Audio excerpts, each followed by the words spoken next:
Hello, you're listening to Questboard, a podcast where we make up random side quests. My name is Brandon. And I'm Tiffany. Just so you know, we are not professional writers in any way, shape, or form. At least we don't claim to be. We just really like tabletop RPGs, and we do this for fun. Still fun from the very first day? Yep, still having a blast. Mostly. I sometimes get a little bit stressed about coming up with good ideas. I mean, content creation is difficult. Yeah, I actually have learned that over the months that we've been doing this. It has been kind of a roller coaster ride of learning new things and learning new techniques, like video editing. Yeah, I hate editing. I've learned that so much.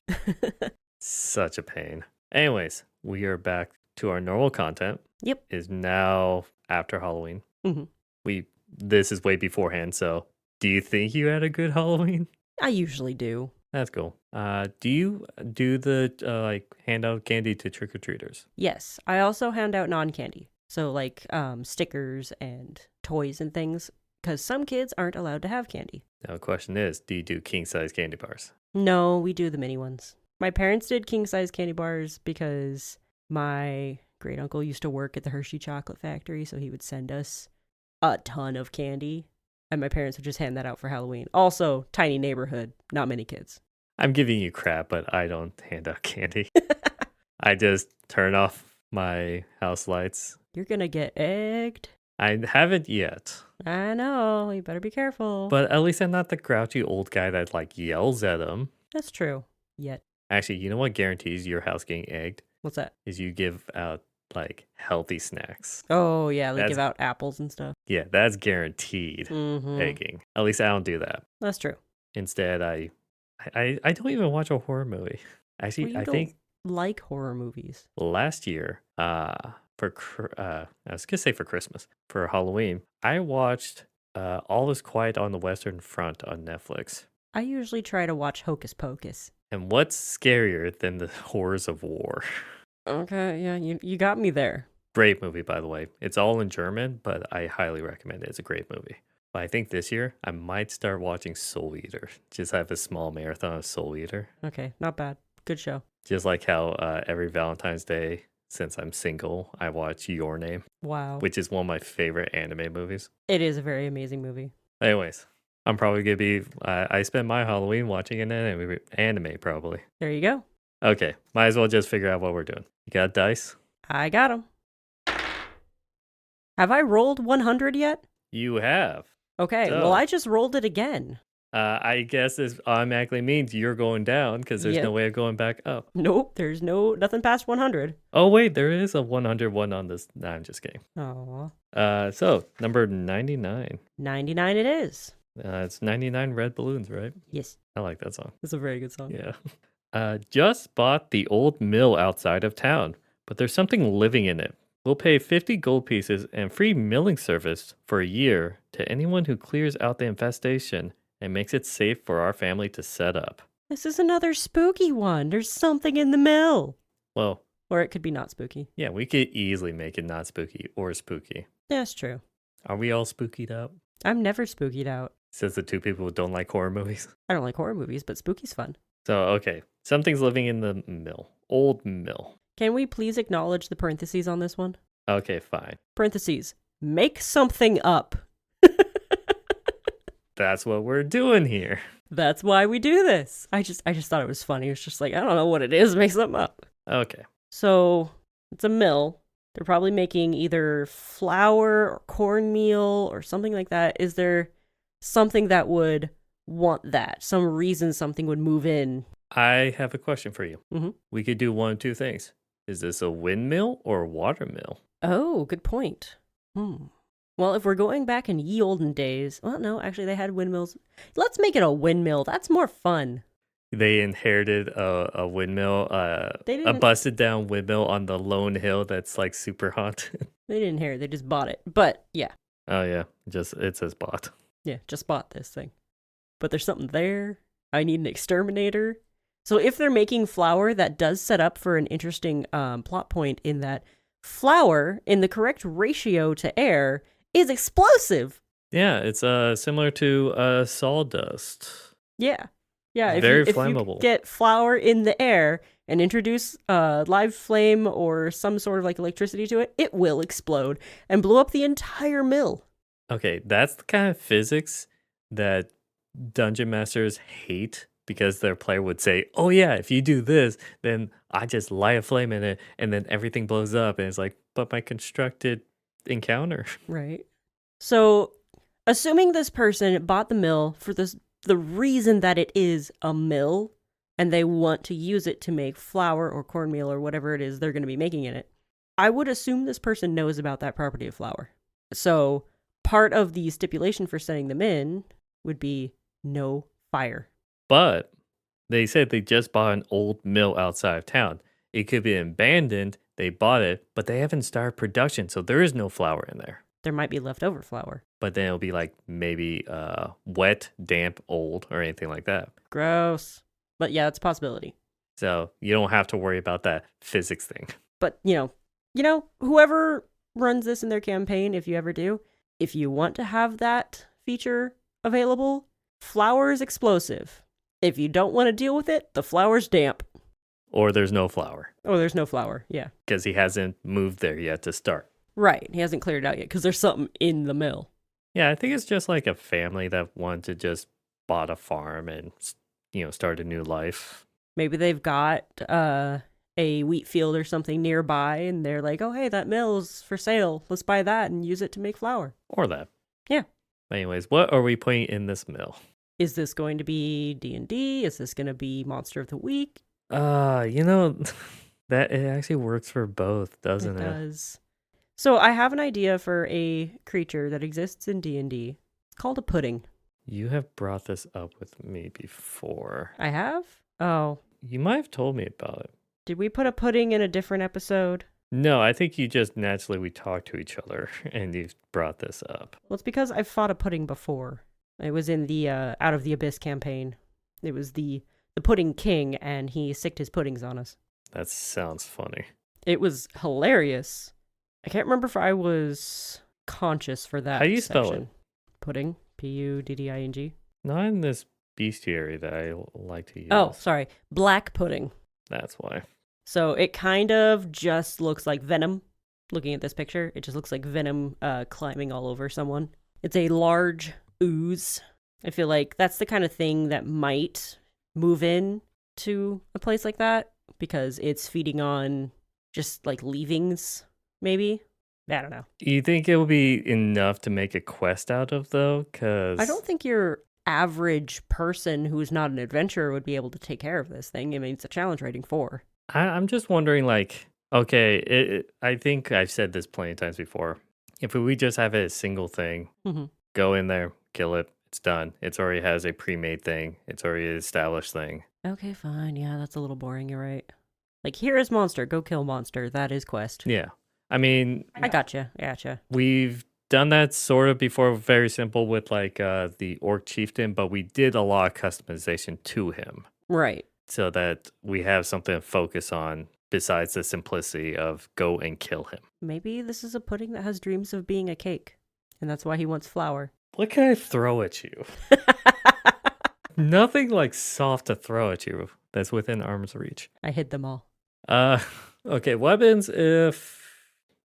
Okay, I have something, but I am not going to like this, but I should be fine. Oh no. Anyone else who is arachnophobic like me, what if there's like a basement to it? Okay. But when they open up the mill, you just see cobwebs everywhere. As one would expect with an abandoned building. Yes, but like a huge, like abnormal amount.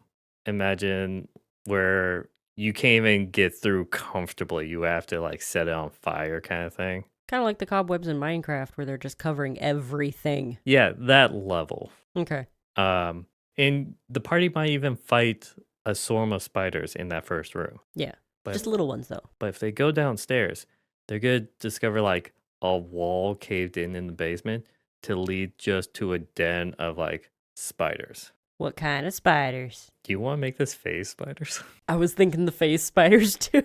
Those things are terrible. I hate them. I have fought them in multiple situations now. Not just Baldur's Gate 3.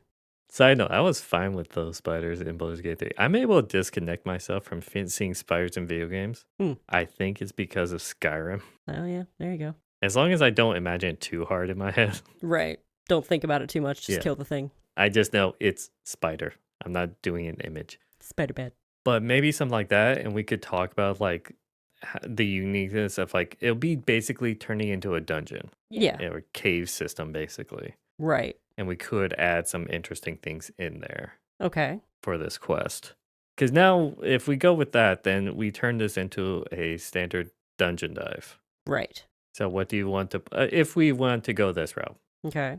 do you want to go this route? I like the spiders. I'm okay with the spiders. I don't have arachnophobia. Well, I'm talking about like for storytelling purposes. Mm-hmm. Yeah, nay.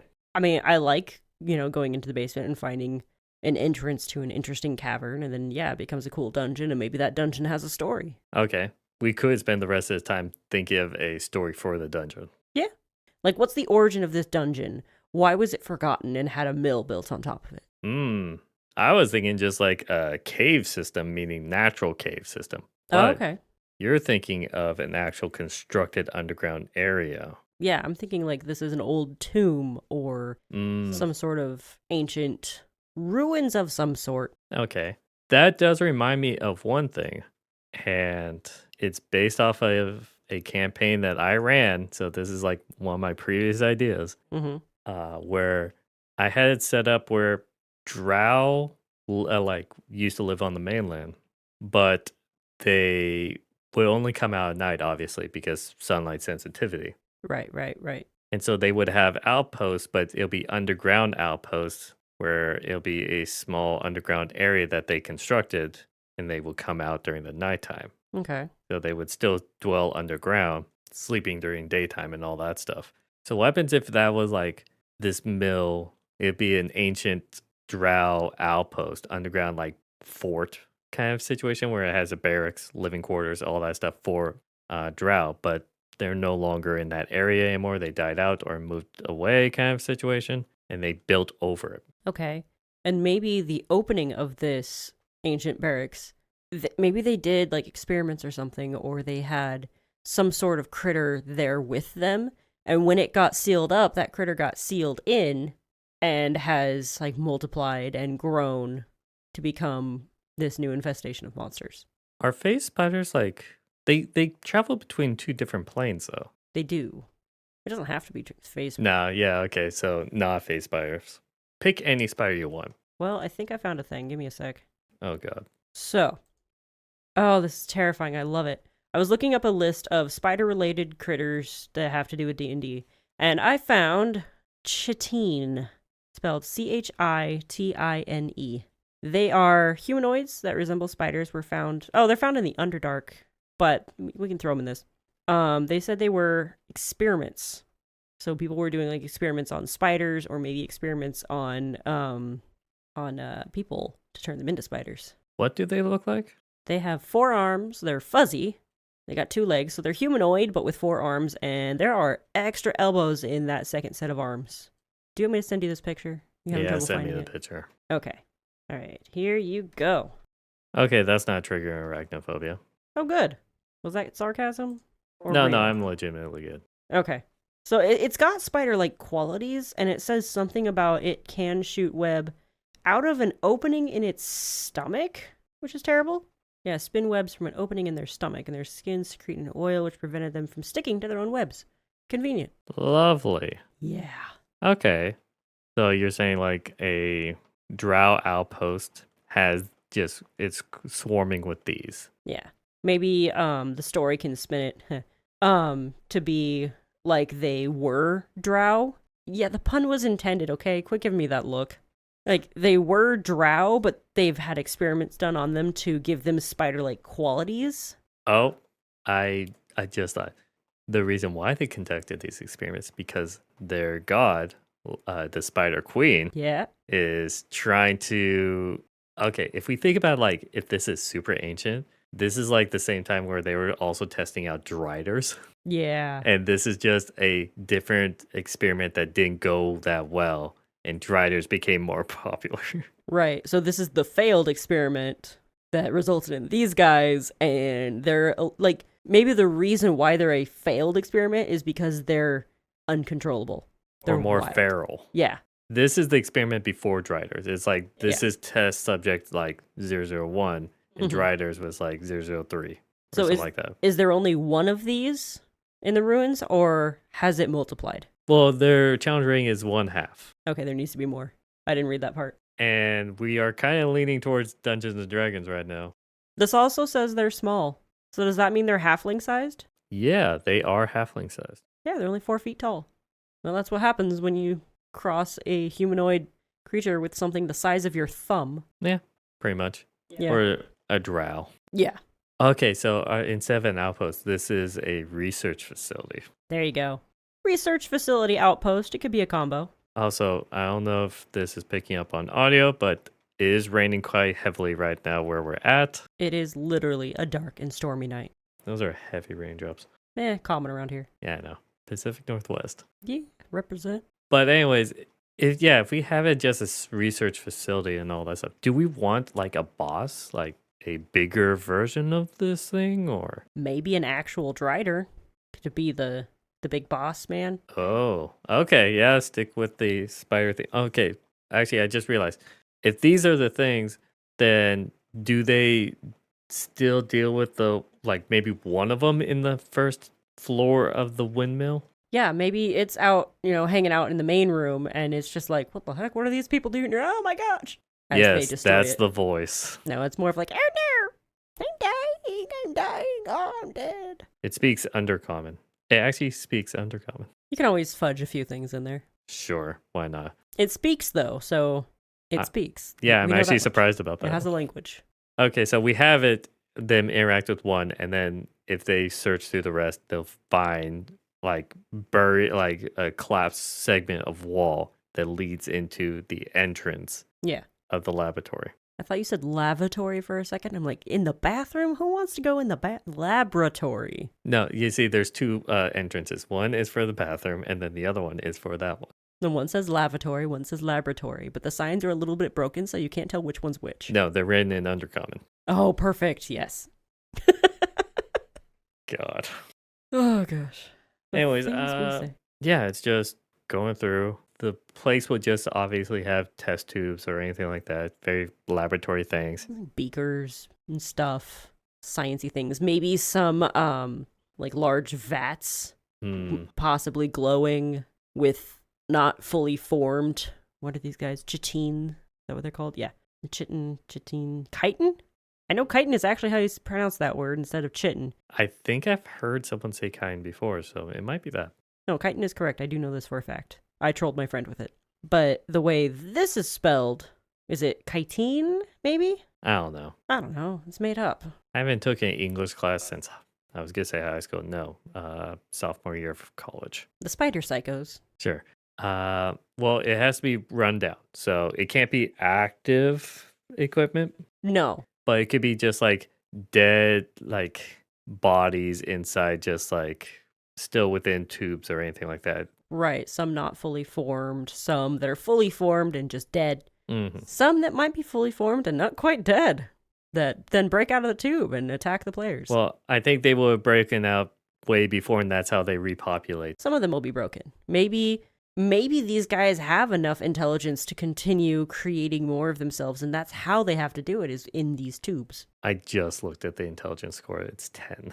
Okay, maybe not then. No, 10 is equivalent to a peasant. So they're not intelligent. But they are sentient. Peasant's the wrong word. 10 is equivalent to a commoner, Okay. which is basically a peasant. Peasants. We could have it where they use the technology, but I think it'd be better if they were just breeding over the years. That would make more sense. Typically, though, when you create something scientifically like that, they're sterile. But these weren't, so they breed. Yeah, let's ignore that detail. Yeah.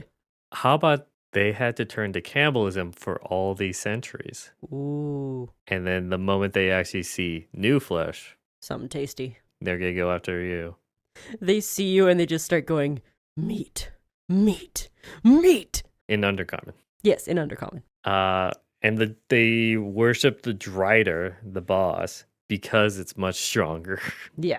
I don't know. I believe Driders also only speak in Undercommon. I will Google that for you. Okay, Drider. We got that. Oh, challenge rating 6. So that's going to be a big boss. It doesn't say what language they speak. Do they not speak languages? It's like it literally shows it wearing armor and wielding a weapon. You'd think they could speak. Description, personality.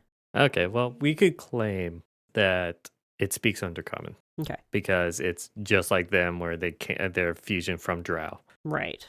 They can cast spells. But the question is then, do Driders live forever while these things slowly get sifted through the generations?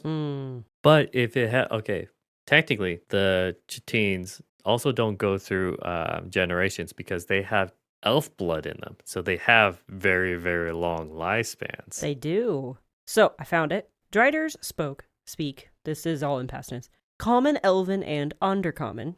They could speak any language they could speak during their Drow days. So they were all Drow that got turned into. Did we accidentally follow the actual lore? I think we did.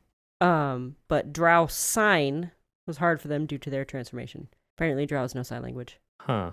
Actually, isn't that in the newest edition, like 1D&D? Because I remember hearing that they made sign language an official language you could learn. This says it's talking about the 5th edition version. Oh, I don't know. And it does show them with hands, so I don't see how sign language would be difficult. Yeah. Anyway, but yeah, we did accidentally follow lore. Driders are Drow that have been transformed from the waist down, so they had the body of a spider. This transformation was typically a punishment for failing a test of Lolth. Yeah, that is the god. Their spider queen. Yeah, their spider queen. Okay, we're changing that lore up. Why, you don't want to follow the actual lore? Well, because 1, we're homebrewing everything. That's true. And 2, that's why the Ch'teens were made. True. Because through experimentation, they wanted the Drow to be infused with spiders because that's closer to the spider queen. So maybe... Oh, I got one. The Ch'teen are an attempt to turn Driders back into Drow. An attempt at reversing the transformation. But due to the fact that it was caused by the spider queen, it goes horribly wrong and they all turned into Ch'teen. Okay, if you want to actually have that lore friendly. It still fits with, regular Drider lore. I've never once actually followed lore. I would just make up my own. I mean, Ch'teens actually do have an entire history on here. That we're not going to even read. That we're not following at all. But this is on an outpost that used to be on the surface level, which I don't think is lore friendly. True. Yeah, they don't usually get that close to the surface. Maybe it was more like they were experimenting not on Drow, but on people from the surface to see if they could turn them into usable servants for the Underdark. Okay, so you're saying that these things are not Drow elves, but like high elves, wood elves? Yeah. Other elves. Other elves? Surface elves? Yeah. And they don't even have to be elves. They could have been gnomes or halflings. They could just grab anyone. I'm saying elves because that would allow them to have that long lifespan, so that's the whole generation thing. Okay, yeah, that's also true. The lifespan thing does make sense. So maybe the ones that are just still alive are the elven ones. Or that, yeah, they ate the other ones. Yeah, they ate the other ones. They were weak and old. Sure, let's go with that one.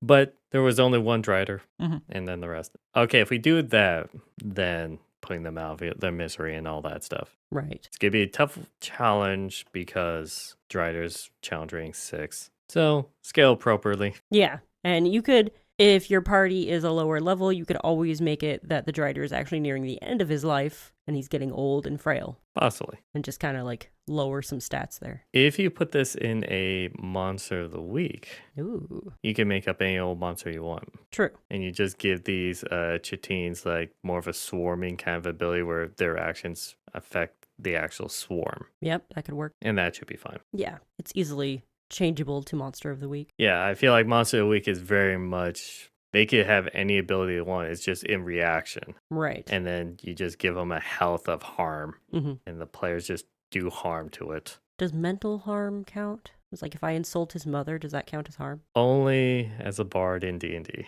Gotcha. With vicious mockery. Okay, side note, side tangent. If I was a dungeon master, I would always give the monster or the target disadvantage on that wisdom saving throw for vicious mockery if the player comes up with a good insult at the moment. I mean, a good insult is like, shall I say, poetry. Like good insults are amazing. Sometimes like I will, if someone's throwing an insult at me, but if it's a really good one, I'm just like, okay, that's an amazing insult. I am not mad in the slightest. And sometimes, throwing this out there now, I don't like swear words. But if the swear word is creatively used, I like it. I like the line. I'll never say it, but yeah, if it's used in the right sort of like creativity. Call back to last episode. Is that what's one of the sins that's going to be brought up in your song? Probably enjoying swears that are creatively used. That'll be a weird lyric. Mm-hmm. Put that in a song and sing it. Someone should. Anyways. Okay, end of tangent. It's, yeah, either system works. It could go into the old mill. Yep. Fight one of the chitines. Spiderwebs everywhere. Spiderwebs everywhere. And even throughout the entire laboratory. Yeah. And all of them have web sense. Mm-hmm. So there's no sneaking up. Yeah, there's not. Sorry for the rogues or the rangers. Suddenly imagining the scene in Spider-Man where he actually forms a web trying to find Doc Croc. Oh, I know that one. And you just hear the...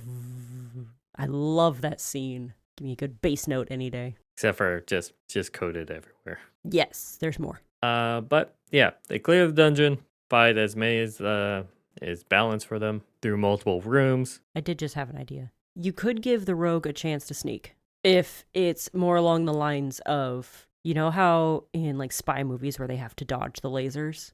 Give them that kind of obstacle course where they have to dodge the webs. Or the whole like stepping on a clear area. Yeah, similar to that too.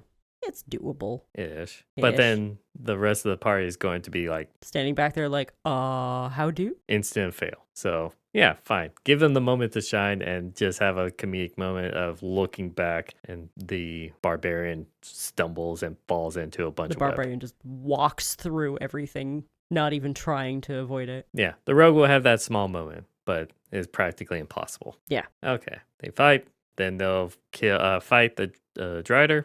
Hopefully kill the Drider.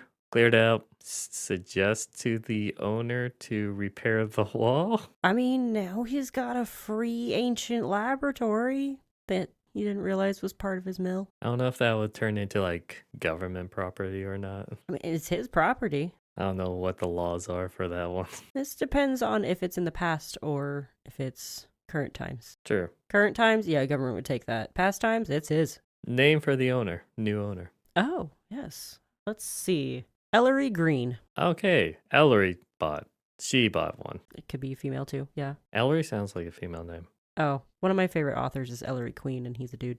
I swear, every time we like come up with a name. But that's spelled with a Y. This is Eleri, so that usually denotes that it's the female version. Yes, because me and the people listening is totally good tell. Okay, male or female, whatever you want Ellery to be. Fine. It's the oldie time. Yes. It's a male. Most likely. Women couldn't own property back then. Uh-huh. If it's in today's day and age, whatever you want them to be. Yeah, it does. It really does not matter. Male, female, neither. A dog? I don't know. Have you heard stories about like people leaving their pets, their possessions? I have. It's a It's thing. like, what are they going to do with it? It's funny though. It's hilarious, especially when they do have kids. And they're rich. leaving it to the pet to spite the kids. Mm-hmm. It's great. Anyways, I think that's it. We have successfully made a quest or a dungeon for the party to go through. So if you put this in your campaign, let us know on Twitter. If you have your own job posting that you want to give us for us to make a quest out of, let us know on Twitter at QuestportPod. I think with that, I wish you all a good night. And happy questing.